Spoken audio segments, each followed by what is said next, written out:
Catatan Sejarah Politik Indonesia tahun 1966 sampai tahun 2024. Dari seorang aktivis mantan anggota KAPI 66. URL IGA menggulingkan Soeharto pada 1998.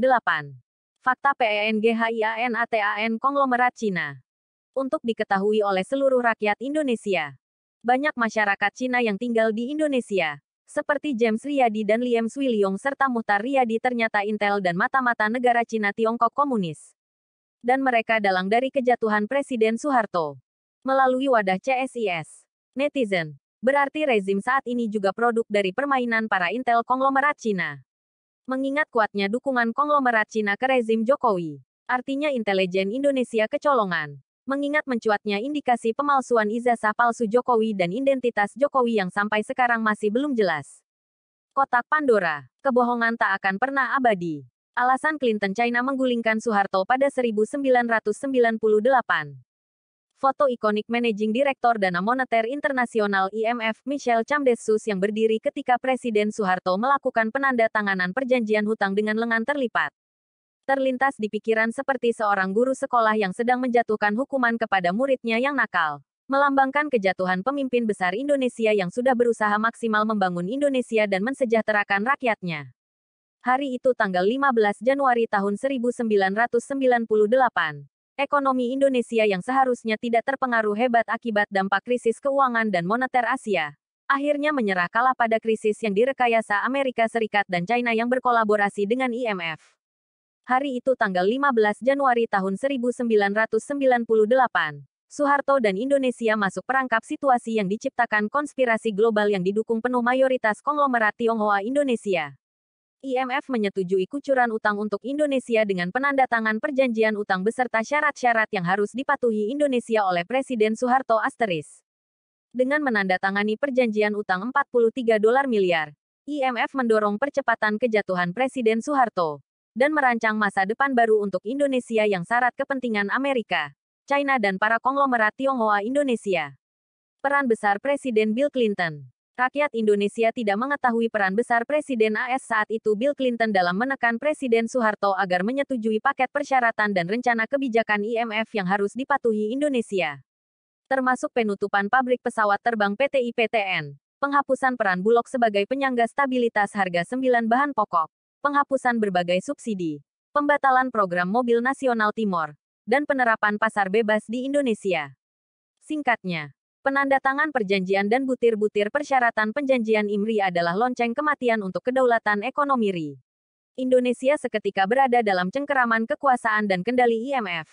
Campur tangan pemerintah Amerika terutama secara langsung melalui tangan Presiden Bill Clinton, sesungguhnya bukan suatu hal rahasia lagi. Transkrip 3 percakapan telepon Bill Clinton-Soeharto yang tahun lalu dinyatakan bebas diakses publik, menunjukkan betapa persuasifnya Presiden Amerika itu dalam meyakinkan Presiden Soeharto. Clinton menekankan kecemasannya bahwa Soeharto akan diterjang peluru rakyatnya sendiri, ketika nilai tukar rupiah jatuh dari 2.500 menjadi lebih dari 16.000 per $1 AS. Usai Soeharto menekan perjanjian utang dengan IMF, Bill Clinton dengan lega dan bangga dapat berkata kepada sahabat karibnya James T. Riyadi, "My mission has accomplished. One of my debt paid off." Mantan Menteri Luar Negeri AS Lawrence Eagleburger memiliki penilaian khusus setelah pengunduran diri Soeharto. Tanggal 21 Mei tahun 1998, kami cukup pandai karena menggunakan IMF untuk menggulingkan Soeharto. Apakah itu cara bijaksana untuk selanjutnya? Adalah masalah lain. Pada akhirnya, gerakan reformasi di Indonesia hanya memperburuk krisis ekonomi dan membawa Indonesia mundur beberapa dekade ke belakang. Perdana Menteri Australia Paul Keating yang menjalin hubungan dekat dengan pemimpin Indonesia selama bertahun-tahun menuding Departemen Keuangan AS, dengan sengaja menciptakan keruntuhan ekonomi sebagai sarana untuk membawa kejatuhan Soeharto. Kolaborasi Amerika Serikat, China, CSIS, James Riyadi Wanandi bersaudara telah secara efektif mempercepat keruntuhan rezim Soeharto, sebagaimana telah mereka rencanakan jauh sebelumnya. Bahkan Chamdesus secara tidak tahu malu, dengan gaya bak penguasa pada saat penandatanganan IMRI, yang meninggalkan kemarahan rakyat Indonesia, mengatakan, "Kami menciptakan kondisi yang mengharuskan Soeharto untuk meninggalkan kuasaannya. Kami bangga dengan itu."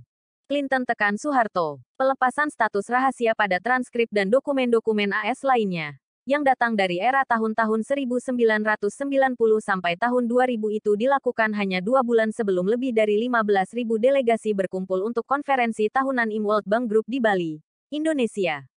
Pemerintah Jokowi mendapat kecaman keras atas keputusannya menanggung semua biaya acara tahunan kedua lembaga keuangan dunia, yang menghabiskan uang pajak rakyat sekitar 1 triliun rupiah di tengah kemerosotan ekonomi dan lonjakan utang luar biasa di era pemerintahannya.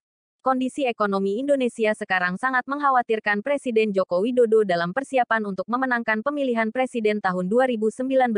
Rupiah sekarang bertengger di 15.190 per 1 dolar Amerika. Level tertinggi sejak tahun 1997 sampai tahun 1988 crash.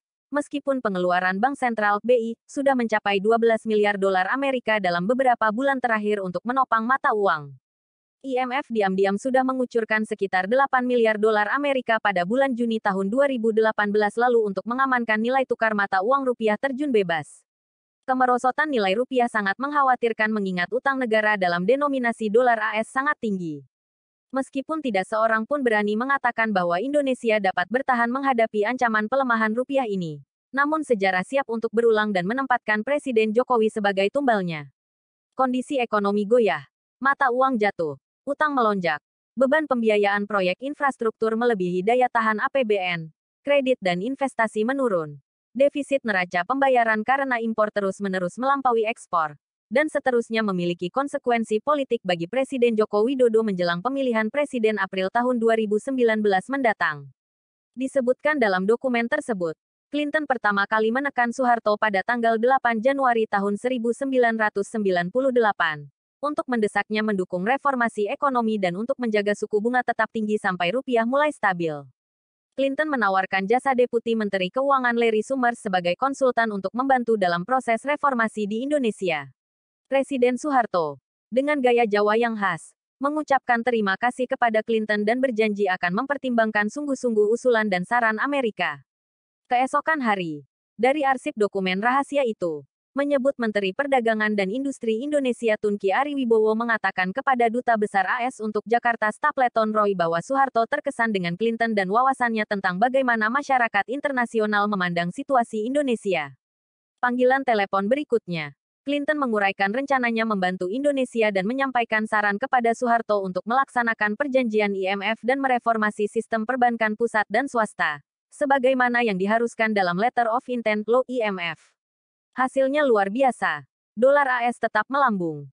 16 bank ditutup dan meninggalkan utang serta kewajiban perbankan ratusan triliun rupiah yang harus dipikul Bank Indonesia dan rakyat Indonesia. Clinton tolak rencana Soeharto terapkan saran Steve Hanke.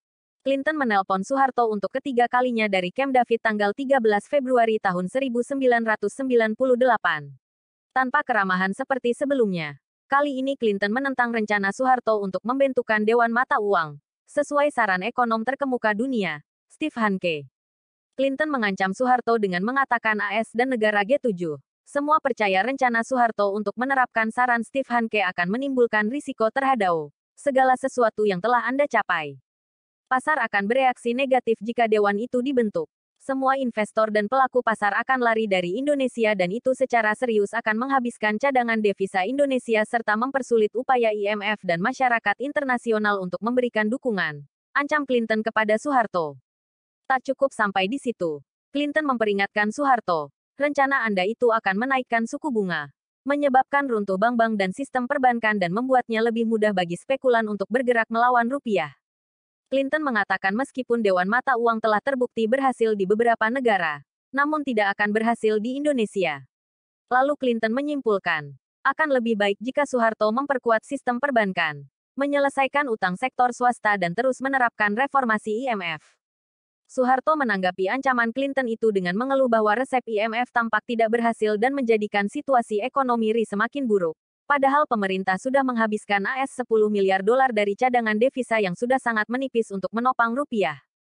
Jika pemerintah terus campur tangan, kami akan menghabiskan cadangan, kata Soeharto membantah Clinton. Clinton tidak menanggapi protes Soeharto. Dia terus menekan Soeharto untuk membatalkan rencana menjalankan saran Steve Hanke. Mengenai Steve Hanke sendiri, pada awal kedatangannya ke Indonesia, semua dilakukan secara rahasia. Edward Suryajaya, anak tertua konglomerat Astra, secara khusus menjemput Hanke dengan pesawat pribadi dan membawanya masuk ke Jakarta melalui Bandara Halim Perdana Kusuma. Namun, agen Intel Amerika dan China pada saat itu menyebar di seluruh penjuru Jakarta untuk mengamankan agenda politik Clinton RRC, memaksa Soeharto turun dari kekuasaan dan mengambil alih kekuasaan di Indonesia melalui proksi mereka serta jebakan sistem demokrasi liberal yang dipaksakan kepada Indonesia. Agenda politik China Cukong CSIS dan kilas balik Clinton Riyadi. Keberhasilan James Riyadi meyakinkan Presiden Bill Clinton agar segera menjadikan penggulingan Soeharto sebagai program prioritas pemerintah Amerika Serikat pada akhir tahun 1996, tidak lepas dari utang budi dan pertemanan lama Clinton Riyadi. Mereka berdua sudah menjalin hubungan erat sejak 1985 ketika James Riyadi ditugaskan untuk mendekati Bill Clinton, yang namanya masuk dalam radar intelijen China sebagai calon presiden Amerika di masa depan. Penugasan China kepada James Riyadi untuk mendekati Bill Clinton dimulai dengan kunjungan Liam Sioe-lyong, Sudono Salim, dan Mohtar Riyadi ke kota Little Rock, Arkansas. Liam Sioe-lyong adalah konglomerat terkaya di Indonesia, sekaligus pemilik bank terbesar BCA. Mohtar Riyadi adalah ayah James Riyadi yang pada saat itu menjabat Direktur Utama Bank BCA. Maksud kunjungan mereka ke ibu kota negara bagian Arkansas itu adalah mencari bank yang akan segera dibeli dan selanjutnya menjadi samaran sempurna bagi James Riyadi untuk menjalankan misinya, mendekati Bill Clinton Gubernur Arkansas, Amerika Serikat. Mengenai mengapa James Riyadi yang dipercayakan melakukan operasi intelijen China itu, Mohtar Riyadi mengungkap pepatah China, menangkap kuda pakai kuda. James sebaya dengan Clinton sehingga tidak ada hambatan psikologis dan komunikasi di antara mereka. James Riyadi berbekal pengetahuan dari intelijen China mengenai sosok Bill Clinton, segera melakukan pendekatan kepada Clinton pada saat awal kedatangannya ke Little Rock City, Arkansas. Diawali dengan courtesy call, dilanjutkan dengan beberapa pertemuan dan penyampaian penawaran bantuan dari James Riyadi yang mustahil ditolak Clinton. James tahu persis karakter, gaya hidup flamboyan Clinton dan kegemarannya berada di dekat para wanita muda dan cantik. Semua itu membutuhkan biaya besar yang mustahil ditutup dari gaji Clinton sebagai gubernur atau meminta uang dari Hillary, istrinya yang berpenghasilan jauh lebih besar sebagai pengacara terkemuka di Arkansas. Singkatnya, James hadir sebagai solusi bagi Clinton, di antaranya melalui program investasi ajaib dari Wharton Bank milik James Riyadi khusus kepada Hillary dan Bill Clinton dengan yield hasil investasi hingga ratusan persen per tahun. James Riyadi dan Wharton Bank menjadi kasir dan juru bayar semua biaya kenakalan Clinton semasa jadi gubernur Arkansas. Dilahirkan sebagai William Jefferson Blythe III di Hope, Arkansas, Amerika Serikat. Adalah Presiden Amerika Serikat ke-42 dari Partai Demokrat. Ia menjabat 2 kali masa jabatan periode tanggal 20 Januari tahun 1993 sampai 20 Januari tahun 2001.